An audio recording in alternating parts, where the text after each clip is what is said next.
jantung mistis Tanah Jawa, tepatnya di Gunung Tidar yang tersohor sebagai paku Tanah Jawa, bersemayamlah legenda kuno tentang si Lanang Gumulung.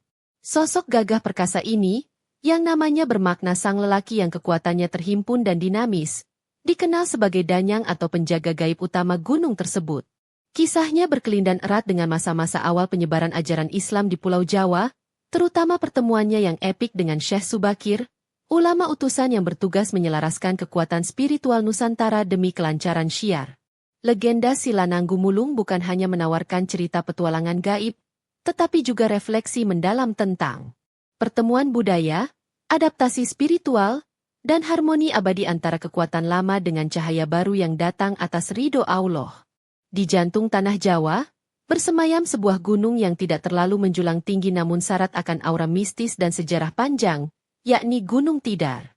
Gunung ini dikenal bukan hanya sebagai paku buminya Pulau Jawa, melainkan juga sebagai tempat bersemayamnya berbagai kekuatan gaib dan entitas spiritual yang telah ada jauh sebelum ajaran Islam menyentuh bumi Nusantara. Salah satu entitas yang paling dikenal dan dihormati dari Gunung Tidar adalah si Lanang Gumulung, sosok penjaga gaib yang legendaris. Nama si Lanang Gumulung sendiri memiliki makna yang dalam dan mencerminkan esensi serta peranannya di wilayah tersebut. Nama si Lanang secara harfiah dapat diartikan sebagai sang lelaki atau sosok pria. Ini menandakan perwujudannya sebagai entitas maskulin, yang seringkali dalam tradisi Jawa dikaitkan dengan kekuatan, perlindungan, dan kepemimpinan. Penggunaan kata si di depan Lanang memberikan nuansa akrab namun tetap menghormati, menunjukkan bahwa ia adalah sosok yang dikenal dan dekat dengan masyarakat sekitar, meskipun keberadaannya berada di alam yang berbeda. Kehadirannya dirasakan sebagai figur pelindung yang kuat dan tegas dalam menjaga keseimbangan alam gaib Gunung Tidar. Sementara itu, kata Gumulung memiliki beberapa interpretasi yang saling melengkapi. Gumulung dapat berarti bergulung-gulung, melingkar, atau berkumpul menjadi satu. Dalam konteks si Lanang Gumulung, makna ini bisa merujuk pada kekuatannya yang terhimpun dan terpusat, atau pada perannya yang menyatukan berbagai elemen spiritual di Gunung Tidar. Ada pula yang mengartikan Gumulung sebagai sesuatu yang terus bergerak dinamis, bagaikan ombak yang bergulung, melambangkan energi yang tiada henti dalam menjaga wilayahnya dari gangguan atau ketidakseimbangan. Secara keseluruhan, nama si Lanang Gumulung dapat dimaknai sebagai sang lelaki perkasa yang kekuatannya terhimpun dan dinamis, atau sang pelindung maskulin yang menyatukan. Nama ini bukan sekadar sebutan, melainkan sebuah representasi dari karakter, kekuatan, dan tanggung jawab yang diembannya sebagai danyang atau penjaga utama Gunung Tidar. Keberadaannya telah menjadi bagian tak terpisahkan dari narasi spiritual dan budaya masyarakat Magelang dan sekitarnya, diwariskan dari generasi ke generasi melalui cerita lisan dan tradisi. Kisah si Lanang Gumulung seringkali dikaitkan dengan periode awal penyebaran Islam di Tanah Jawa, masa ketika kepercayaan lokal masih sangat kuat dan terjadi interaksi yang intens antara ajaran baru dengan tradisi spiritual yang telah mapan. Gunung Tidar sendiri dianggap sebagai salah satu pusat kekuatan gaib di Jawa yang perlu dinetralisir atau diselaraskan sebelum ajaran Islam dapat berkembang dengan damai. Disinilah peran si Lanang Gumulung menjadi sangat penting dalam narasi besar tersebut, sebagai representasi kekuatan asli Tanah Jawa. Pada masa lampau, sebelum cahaya Islam menerangi Nusantara secara merata, Tanah Jawa diselimuti oleh aura mistis yang kental. Berbagai kerajaan Hindu-Buddha silih berganti memegang tampuk kekuasaan, dan masyarakatnya hidup berdampingan dengan kepercayaan animisme dan dinamisme yang kuat. Mereka meyakini bahwa setiap gunung, hutan, sungai, dan batu besar memiliki roh penjaga atau danyang yang harus dihormati. Gunung Tidar, dengan posisinya yang strategis di tengah Pulau Jawa, dianggap sebagai salah satu tempat paling angker dan pusat berkumpulnya kekuatan gaib. Konon, pada masa itu, Tanah Jawa belum sepenuhnya tentram bagi para pendatang atau penyebar ajaran baru. Energi gaib yang bersemayam di berbagai tempat, termasuk yang dipimpin oleh entitas seperti si Lanang Gumulung di Gunung Tidar, seringkali menimbulkan ketidakseimbangan jika tidak dihormati atau jika ada upaya untuk mengusik tatanan spiritual yang ada. Para lelembut, jin, dan makhluk halus lainnya dikatakan memiliki pengaruh besar, dan seringkali menghalangi upaya-upaya untuk memperkenalkan keyakinan baru yang berbeda dari tradisi leluhur mereka yang telah mengakar kuat. Si Lanang Gumulung, sebagai salah satu penguasa gaib Gunung Tidar, memiliki peran sentral dalam menjaga stabilitas wilayahnya. Ia bukanlah entitas yang jahat secara inheren, melainkan penjaga tatanan alamiah dan spiritual yang ada. Kekuatan dan pengaruhnya sangat besar, sehingga siapapun yang berniat memasuki atau melakukan aktivitas di sekitar Gunung Tidar harus memahami dan menghormati keberadaannya. Ketidakharmonisan seringkali muncul akibat benturan antara kekuatan lama dan upaya-upaya baru yang ingin mengubah lanskap spiritual Jawa. Kondisi ini menjadi tantangan besar bagi para ulama dan penyebar agama Islam generasi awal yang datang ke tanah Jawa. Mereka tidak hanya berhadapan dengan sistem kepercayaan dan budaya yang berbeda, tetapi juga dengan kekuatan-kekuatan gaib yang telah lama mendominasi. Perlu kearifan, kesabaran, dan kekuatan spiritual yang luar biasa untuk dapat memperkenalkan ajaran tauhid tanpa menimbulkan gejolak besar atau pertumpahan darah. Tanah Jawa kala itu bagaikan sebuah arena spiritual yang menunggu untuk diselaraskan. Dalam konteks inilah, Gunung Tidar dan Silanang Gumulung menjadi fokus perhatian. Sebagai salah satu benteng spiritual terkuat, penaklukan atau penyelarasan Gunung Tidar dianggap sebagai kunci untuk membuka jalan bagi penyebaran Islam yang lebih luas di tanah Jawa. Para wali dan ulama menyadari bahwa pendekatan fisik semata tidak akan cukup. Diperlukan dialog spiritual dan pemahaman mendalam terhadap entitas-entitas yang telah lama berkuasa di tanah ini, termasuk sosok legendaris Silanang Gumulung. Di tengah situasi tanah Jawa yang penuh dengan tantangan spiritual tersebutlah kabar mengenai kedatangan seorang ulama besar dari tanah seberang, tepatnya dari Persia atau wilayah Timur Tengah lainnya. Beliau dikenal dengan nama Syekh Subakir. Kedatangan Syekh Subakir bukanlah tanpa tujuan. Beliau diutus sebagai bagian dari gelombang awal para penyebar ajaran Islam ke Nusantara, dengan tugas khusus yang amat berat, yakni menumbali atau menyucikan tanah Jawa dari pengaruh negatif kekuatan gaib yang menghalangi syiar Islam. Syekh Subakir dikenal sebagai sosok ulama yang memiliki ilmu agama yang mendalam serta kesaktian dan karomah luar biasa atas izin Allah. Beliau membawa berbagai pengetahuan, termasuk ilmu hikmah dan strategi untuk berinteraksi dengan alam gaib. Misi utamanya adalah menciptakan kondisi yang kondusif bagi penyebaran ajaran tauhid, sehingga masyarakat Jawa dapat menerima Islam dengan hati terbuka, tanpa paksaan, dan dalam suasana damai. Ini berarti ia harus berhadapan dengan para danyang dan penguasa gaib tanah Jawa. Salah satu tugas terpenting Syekh Subakir adalah mencari titik-titik pusat kekuatan gaib di Pulau Jawa, untuk kemudian dinetralisir atau diselaraskan. Berdasarkan petunjuk dan pengetahuannya, Gunung Tidar di Magelang diidentifikasi sebagai salah satu lokasi kunci, sebuah paku atau pasak spiritual yang menjaga keseimbangan gaib pulau ini. Namun, keseimbangan ini juga menjadi penghalang bagi energi baru Islam untuk masuk dan berkembang, karena dijaga ketat oleh entitas-entitas kuat. Sebelum Syekh Subakir, konon beberapa upaya penyebaran Islam di Jawa mengalami kegagalan atau berjalan sangat lambat karena gangguan dari makhluk halus dan jin yang merasa terusik. Mereka tidak rela wilayah kekuasaan mereka dimasuki oleh pengaruh baru. Oleh karena itu, kehadiran Syekh Subakir dengan membawa sebuah batu khusus bernama Raja Aji Cakra atau batu hitam dari Arab, dianggap sebagai langkah strategis untuk mengatasi hambatan ini. Batu tersebut bukanlah sembarang batu, melainkan media yang telah diberi doa-doa dan kekuatan spiritual. Perjalanan Syekh Subakir menuju Gunung Tidar adalah perjalanan spiritual yang penuh dengan rintangan. Beliau harus melewati berbagai wilayah yang dikuasai oleh entitas-entitas gaib lainnya, sebelum akhirnya mencapai jantung tanah Jawa.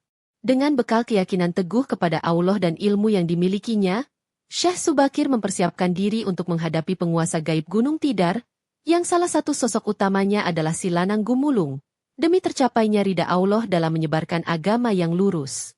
Setelah melalui perjalanan yang tidak mudah, Syekh Subakir akhirnya tiba di kawasan Gunung Tidar. Aura mistis yang pekat segera menyambutnya, menandakan betapa kuatnya energi spiritual yang bersemayam di gunung tersebut. Beliau dengan penuh ketenangan dan keyakinan mulai mempersiapkan diri untuk menjalankan misinya.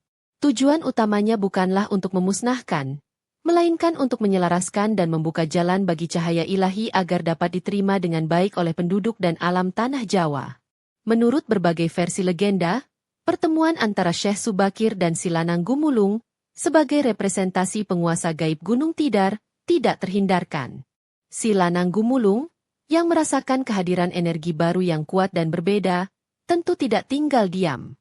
Ia sebagai penjaga tatanan lama merasa terusik dengan niat Syekh Subakir yang ingin mengubah lanskap spiritual wilayah kekuasaannya. Terjadilah sebuah dialog atau bahkan konfrontasi spiritual antara keduanya. Dalam pertemuan tersebut, Syekh Subakir dengan penuh hikmah menjelaskan maksud dan tujuannya, yaitu untuk menyebarkan ajaran kebenaran dari Allah, yang akan membawa kedamaian dan keselamatan bagi seluruh makhluk.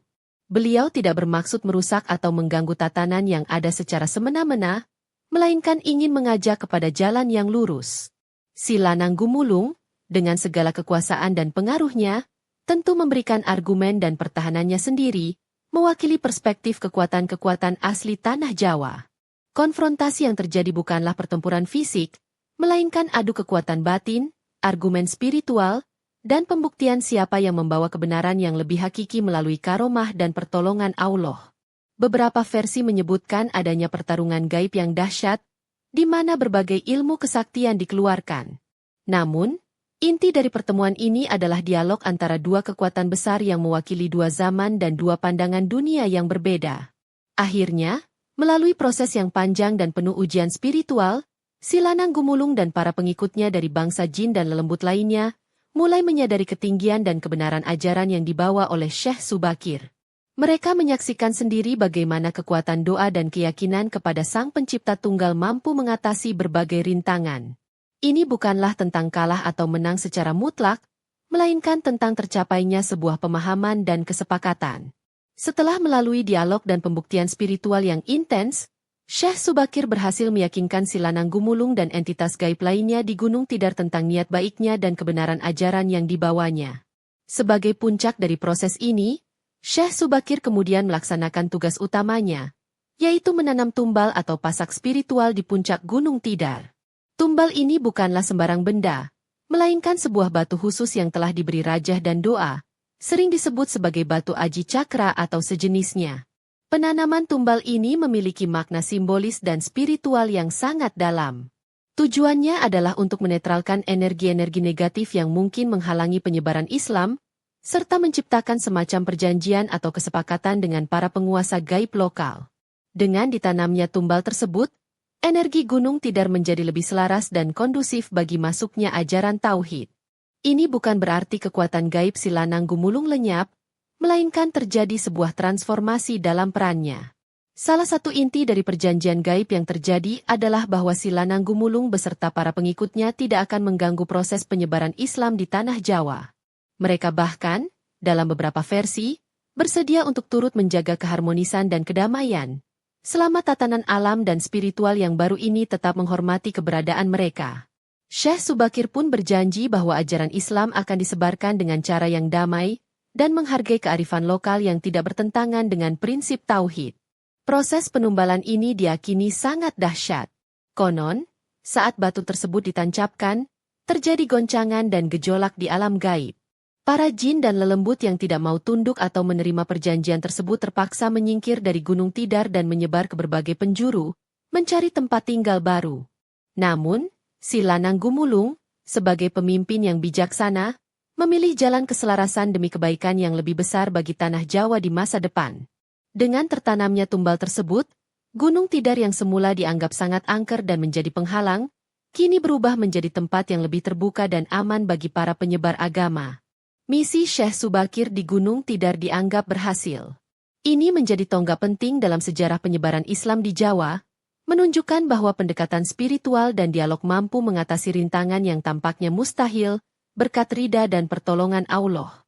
Setelah peristiwa penumbalan oleh Syekh Subakir dan tercapainya perjanjian gaib, peran si Lanang Gumulung di Gunung Tidar mengalami sebuah transformasi.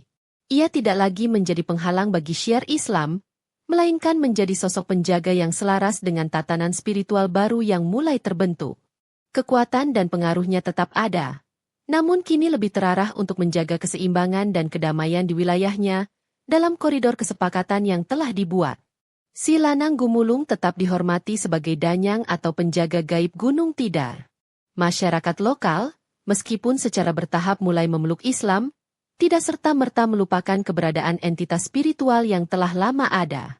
Justru, terjadi semacam sinkretisme, di mana kepercayaan terhadap ajaran Islam berjalan beriringan dengan penghormatan terhadap tradisi dan kearifan lokal, termasuk kepada sosok-sosok seperti si Lanang Gumulung, selama tidak bertentangan dengan akidah utama. Ia kini dianggap sebagai pelindung yang memastikan bahwa Gunung Tidar tetap menjadi tempat yang sakral dan dihormati, bukan hanya dari gangguan fisik tetapi juga dari energi-energi negatif yang dapat merusak keharmonisan. Keberadaannya menjadi simbol bagaimana kekuatan lama dapat beradaptasi dan hidup berdampingan dengan kekuatan baru, menciptakan sebuah keseimbangan yang unik khas Nusantara. Ini menunjukkan kedewasaan spiritual dari kedua belah pihak. Bagi mereka yang masih memegang teguh kepercayaan lama atau melakukan praktik spiritual tertentu, si Lanang Gumulung tetap menjadi figur penting yang dimintai restu atau perlindungan ketika berada di sekitar Gunung Tidar. Ritual-ritual kecil atau bentuk penghormatan tertentu mungkin masih dilakukan oleh sebagian orang, sebagai wujud pengakuan atas eksistensinya. Namun, hal ini berjalan dalam bingkai yang tidak lagi mengancam perkembangan ajaran Islam. Legenda si Lanang Gumulung pasca perjanjian dengan Syekh Subakir mengajarkan tentang pentingnya adaptasi dan penerimaan terhadap perubahan. Ia menunjukkan bahwa bahkan entitas gaib pun dapat menemukan peran baru yang konstruktif dalam tatanan yang berbeda. Kisahnya terus hidup, menjadi bagian dari kekayaan budaya dan spiritual Magelang, serta pengingat akan proses panjang dan damai dalam penyebaran Islam di tanah Jawa yang penuh kearifan. Legenda si Lanang Gumulung dan interaksinya dengan Syekh Subakir di Gunung Tidar memiliki makna spiritual dan warisan budaya yang sangat kaya bagi masyarakat Jawa, khususnya di sekitar Magelang. Kisah ini bukan hanya sekadar dongeng pengantar tidur, melainkan sebuah narasi yang mencerminkan proses akulturasi budaya dan agama yang kompleks dan penuh kearifan. Ia mengandung pelajaran tentang bagaimana ajaran baru dapat diterima dan berintegrasi dengan tradisi yang telah lama mengakar. Secara spiritual, kisah ini melambangkan kemenangan kebenaran dan cahaya ilahi atas kekuatan-kekuatan yang mungkin pada awalnya resisten. Namun, kemenangan ini tidak diraih melalui pemusnahan total, melainkan melalui dialog, pembuktian, dan akhirnya keselarasan. Ini menunjukkan sifat Islam sebagai rahmatan lil alamin, rahmat bagi seluruh alam, yang mampu merangkul dan menyempurnakan, bukan hanya menghancurkan. Peran Syekh Subakir sebagai pembawa risalah dan si Lanang Gumulung sebagai representasi kekuatan lokal menjadi simbol dari pertemuan dua dunia. Dari sisi warisan budaya, legenda ini memperkaya khazanah cerita rakyat Nusantara. Ia menjaga ingatan kolektif tentang sejarah awal Islamisasi di Jawa, yang seringkali melibatkan tokoh-tokoh mitologis atau semi-mitologis yang memiliki peran penting dalam imajinasi populer. Gunung Tidar sendiri, berkat legenda ini dan statusnya sebagai paku tanah Jawa, menjadi destinasi ziarah dan wisata spiritual yang penting, menarik orang-orang yang ingin merenungkan sejarah atau mencari ketenangan batin.